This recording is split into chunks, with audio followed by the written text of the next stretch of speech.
Lutja për një vëlla në mungesë.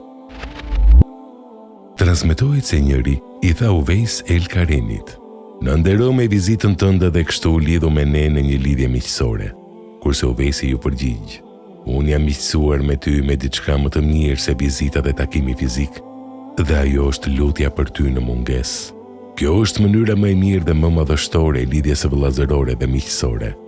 I dërguari Allahut alayhis salam ka thënë: "Lutja e një muslimani për një vëlla musliman që mungon është e pranuar.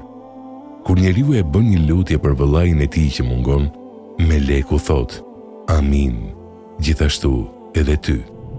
Ruajini gjuhën tuaj nga sulmet ndaj nderit të dikujt." Hafiz ibn Hajeri ka përmendur një nga bashkosit e tij për të cilin ka thënë: "Nga fundi i jetës së tij ati ndryshoi mendja dhe i harroi shumicën e gjërave që i dinte, madje harroi dhe ato që e dinte përmendesh nga Kurani. U tha se kjo ishte ndëshkimi i Allahut sepse ai kishte përgojuar dhe shpifur për shumë njerëz." Ibnul Qayyim El Jauziye ka thënë: "Njeriu do të vijë në ditën e gjykimit me vepra të mira sa malet, dhe do të zbulojë se gjuha e tij i ka shkatërruar të gjitha.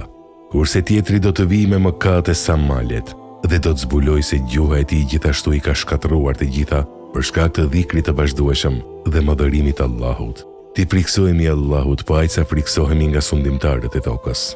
Sufjan el-Thauriu ishte ulur një herë me miqtë e tij dhe i pyeti ata: "Më thoni, nëse do të ishte ulur me ju dikush që do t'ja përcjellte sultanit ato që po thoni, a do të thoshit diçka për të cilën do të thirreshit në përgjegjësi?"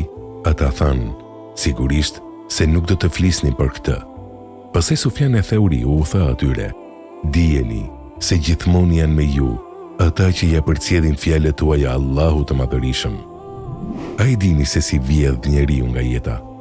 Ai është i hutuar me të sotmen e tij duke e pritur ditën e nesërme, dhe kështu qëndron derisa të skadojë afati i tij në këtë botë, kurse ai në duar ka zero të mira." Hasan el Basriu ka thënë: "Njeriu bën mëkat, por ai nuk e harron atë dhe nuk pushon së friksuari për veten e tij nga ai mëkat, derisa të hyjë në xhenet për shkak të forcës dhe sinqeritetit të teubes dhe pendimit të tij." Mendimtari i famshëm i Islamit nga koha e dinastisë Abaside, Abdullah ibn el-Mukafa, ka thënë: "Djali im, mendja nuk sjell dobi pa devotshmëri, as mësimi, memorizimi pa e kuptuar, as bukuria pa ëmbëlsi, as origjinë pa edukatë dhe njerëzi, as gëzimi pa siguri, as pasuria pa bujari, as burrëria pa përullsi, as zelli pa udhëzim."